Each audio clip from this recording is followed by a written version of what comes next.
Do you relate to this? When I was just starting this journey of respectful, gentle parenting, that I wanted to raise my children without the chancla culture, I remember feeling not confident at all about my parenting style. And that reflected on the way that relatives, not just friends, but relatives, close relatives, how they related to my own parenting, on how much they gave their opinion about my own parenting. Because they didn't see me that confident, they felt with the right to give their opinion on how to handle a tantrum or the consequence for a certain behavior. And then I remember the anxiety before they came to my house thinking, I hope my son doesn't throw that tantrum that he had earlier today because I don't know how I would handle it in front of them without yelling, without spanking, without sending them to timeout, with gentle parenting.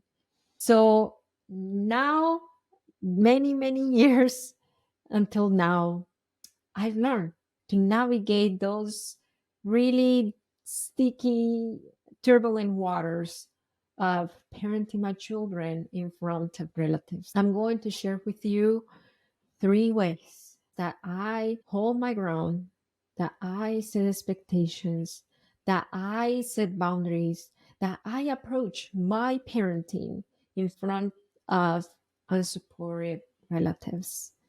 If you are in that specific situation, if you still feel not that confident about your parenting, if there is something tucked in you telling you, pay attention to them, listen to them, you should be more stern, you should raise your voice, you should give them a harder consequence, then before you give up on this amazing parenting style, I encourage you to listen to this entire episode because you are going to gain so much clarity on what you really want. And number two, how to stand up firm in front of relatives even if your children are in their chaos, in their meltdown, in their kid behavior. If you are new to me, hello, my name is Marcela Collier. I am the head coach of HIC Parenting Education, and our mission is to give you absolutely all the tools you need to break free from reactivity, frustration, bring more peace to your parenting so you can raise emotionally confident children. If you are on YouTube, I encourage you to subscribe to my YouTube channel. If you are listening to my podcast, subscribe to my podcast. And then let's talk about those 3 ways to stand firm and to confidently parent your children the way you want to parent them, even facing criticism from family members that I know holidays are coming, Christmas is coming. And that's why I wanted to create this episode for you.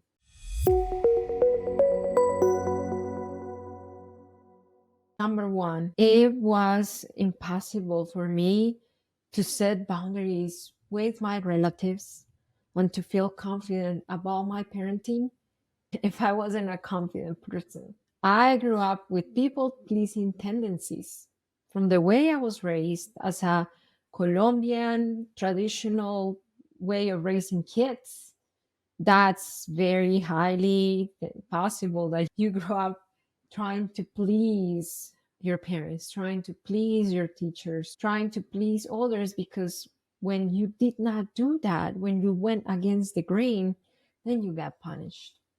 So now you are an adult and you are responsible for a child. I was responsible for a beautiful child in foster care, and I was raising him in the way that I wanted to raise him, with respect, with understanding of his feelings in private.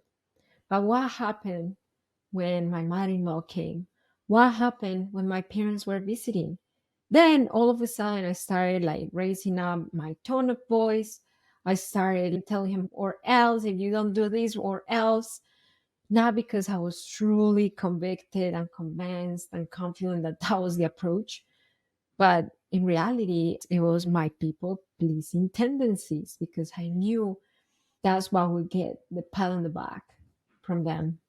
And it is vulnerable for me to admit this because if I think about it, it's double minded. It's in a way manipulative. And that's where I was.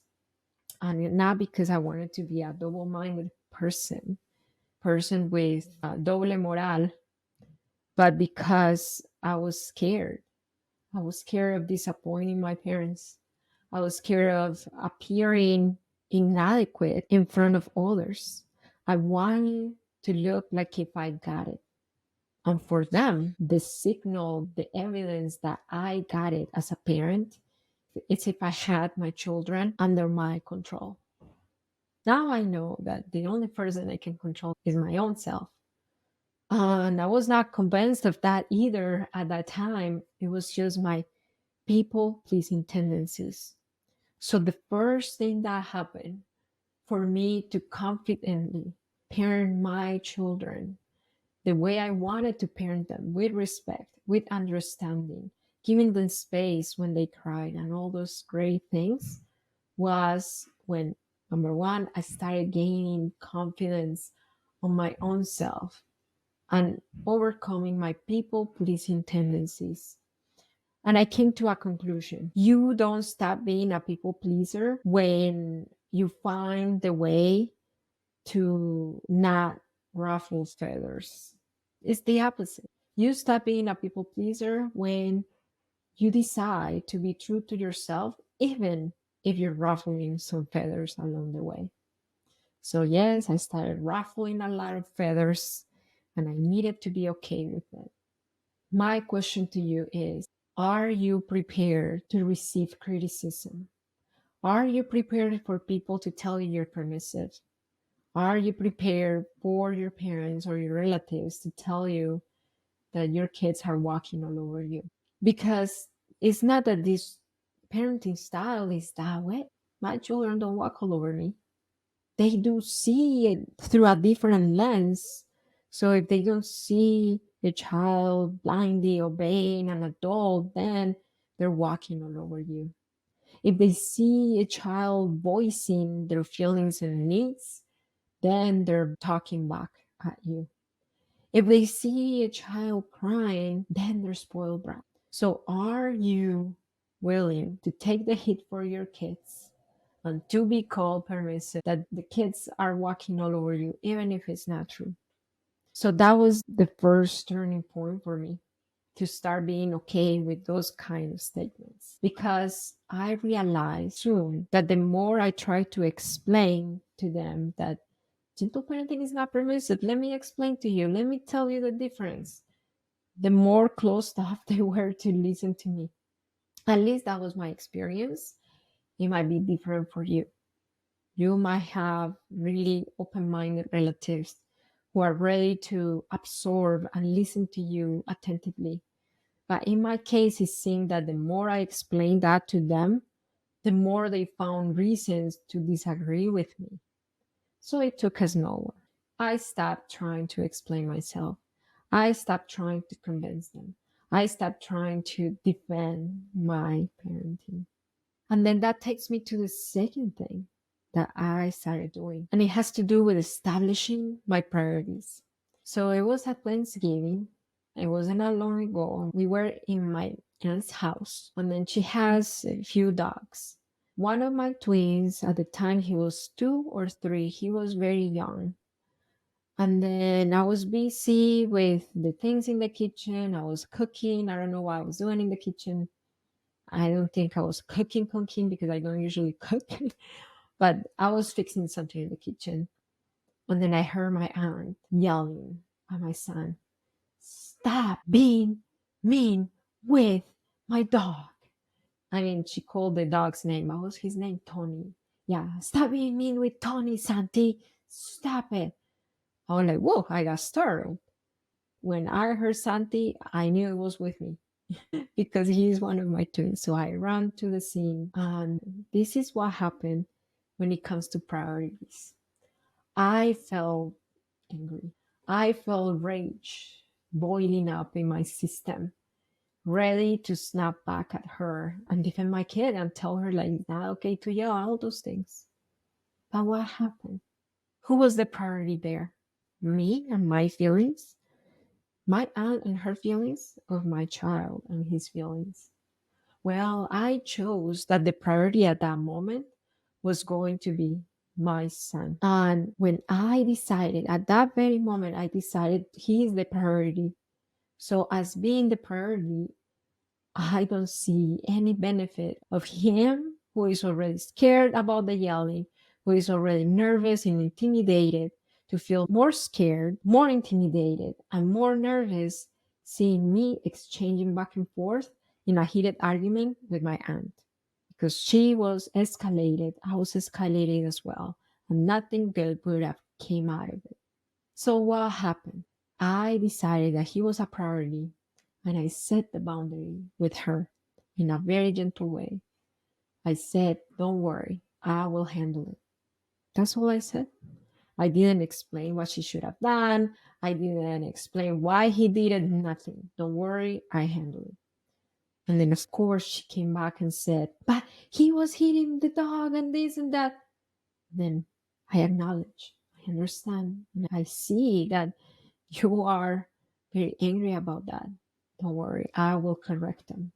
He needs a spanking. I'll take care of it." I didn't say yes. I didn't say no. I just set the boundary to let her know that I'm the one parenting him. So I took him to the bathroom. I could regulate because he was clearly scared.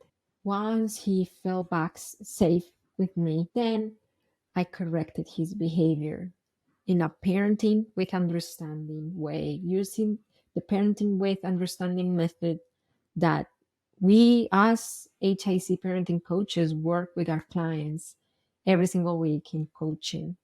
The principle of the parenting with understanding method is that every behavior communicates a need. So I applied the USE process. And by the way, with our coaching clients, we work on this process for 4 weeks until they embody it and learn it and adapt it to their families.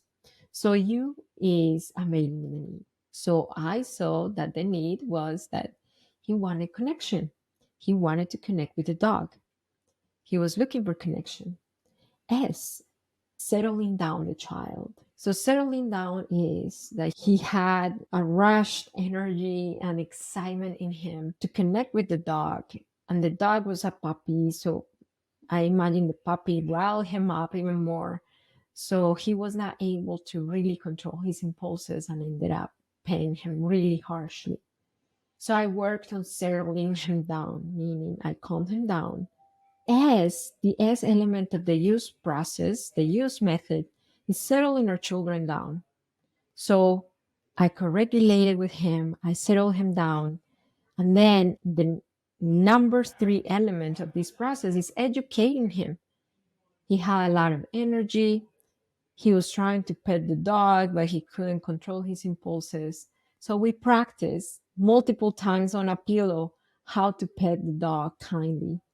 And that's how I educated him on better behavior when it comes to petting the dog. So now my son had everything to be successful, and he was very successful after it. Now, if I would have tried to explain the use process to my aunt, that would have been a waste of time. And that's something that I tell my clients. You don't have to explain the use process, parenting with understanding to your relatives.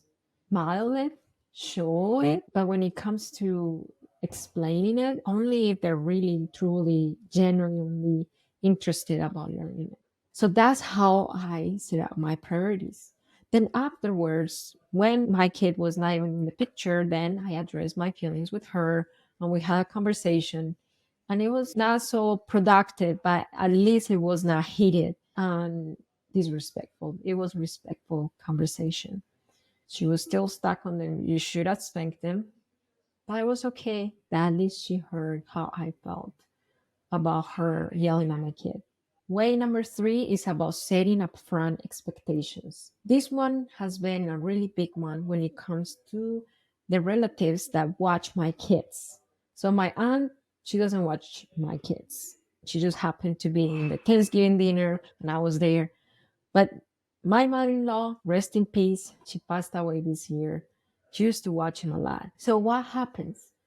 One thing is for relatives to be nosy and tell their opinions about my own parenting, and another thing is for me to entrust my children with them. When it comes to that, you have to agree with my parenting style. I'm not saying that you will have to apply it with your own kids, but you have to agree that when you are watching my kids in particular, you are following my parenting style. So, what have worked really, really well for me to know exactly what my parenting style looks like. Before I knew parenting with understanding, I had no idea how to explain what I needed from them when it came to setting a limit, when it came to discipline, when it came to managing sibling conflict, when it came to managing not listening. I didn't know how to train my babysitters to manage those situations because I didn't know how to do it myself. Now that I have absolutely all the tools, and now that our clients in HIC parenting have all the tools, what they report is that because they know exactly how to train their babysitter relative to be effective without using spanking and timeout and taking things away, then they can confidently entrust their kids and they know that they will follow those methods because they work. That's the only way, ultimately, that your relatives, especially the ones who babysit for you, will follow your lead. If they know what you're doing, if they know that what you're doing works, and if you show that it works. That's why our clients in HIC parenting are so successful at converting their relatives and their parents into this parenting style because they have the parenting with understanding methodology, the use process, and the self process to work on themselves, bring peace to their parenting, and raise emotionally healthy children, to set limits effectively, to communicate effectively, to manage meltdown, tantrums, big emotions effectively, to gain their children's cooperation effectively, to manage their own triggers and anxiety and anger effectively in a way that doesn't transfer to their kids. They know how to do all that successfully. And what they say is that once they show these works, then they're usually more prone to listen to them. One of them is Stacy. She's a mom of two. She's a Mexican. She grew up in a very traditional family. When she came to HIC parenting, her parents did not believe an ounce of gentle parenting. They used to think that she was permissive, and she was permissive back in the day. But then once she went through our coaching program, she started to model what effective parenting with understanding is to her relatives. And then she says that even her mom, her parents are learning so much from how she's raising the girls. This is what she's saying. Mom is learning a lot by how she's watching us raise the girls. And I've noticed, she's not as vocal as my dad, but she's doing the same tools. I think definitely being a part of the program has helped, being able to make those conversations organic, and it's just a part of our everyday life. Like, it's not like you open the book and this is what we're studying today. It's just something that is just constantly going. It's just a part of our day. The reason why Stacy was successful with our coaching program after being in social media for so long and nothing was working was because she had personalized guidance with strategies tailored to her specific needs and family dynamic. That's the difference between reading a book with general strategies and parenting coaching. If you are ready to get out of general tips and strategies and start diving into coaching, I want to tell you that this is the best timing to enroll in HIC Parenting. Why? Because number one, we are revamping our coaching program for you to have all the support system that you need from our coaches, from our client success managers, from myself personally, for you to hit every milestone in the program. So at the end, you have the peaceful home and all the tools to raise emotionally healthy children tailored to your specific needs, which is amazing. So we are revamping the program. We are adding tech support. We are adding more sessions a week. We are adding your client success manager. You're going to be assigned one, and that person is going to be alongside you every step of the way. And of course, your HIC coach. We are raising our price for 2024, of course, because it requires more of our team to provide that very specialized, individualized service for you. So if you are listening to this podcast episode on 2023, my encouragement for you is that if you're thinking about enrolling, to enroll now, because now you get to lock in 2023 pricing with 2024 perks and amenities. So what's the next step? It's simple. Book a free parenting assessment call. The link is below in the description of this podcast episode or of this YouTube video, or go to the link in bio at HIC Club. Book a call. Come to the call. We will assess your parenting, and based on your needs, we will show you the coaching experience and process that you need. And then you will decide whether yes or no you're going to enroll in HIC. And if it is a yes, then you're going to lock 2023 pricing. So I will see you on the call. You're going to be either with me or with a member of our HIC parenting advisors. Okay, so you can absolutely raise your children confidently in front of relatives if number one, you commit to work on getting over people pleasing tendencies and be true to yourself, even if it ruffles feathers. Number two, if you are clear on who the priority is, for me, is my children and his needs and his emotions. And number three, you to be able to set expectations with your relatives in a way that it is clear and it has a method and it has a step by step, so they're able to see that they can as well set limits and discipline and all those things if they babysit for you without their methods, without spanking and timeouts and all the things that you don't want. So those are the three ways for you to come to Christmas holiday season with your family members with all the tools to keep raising your children as confident, emotionally confident individuals. If you want to access the show notes, all you have to do is go to hicparenting.com and the show notes are there. Follow us on Instagram, on TikTok, on YouTube at Shrine Club. Remember that it only takes understanding of your needs, one of your children's needs, to transform your parenting. That's parenting with understanding. I'll see you next time.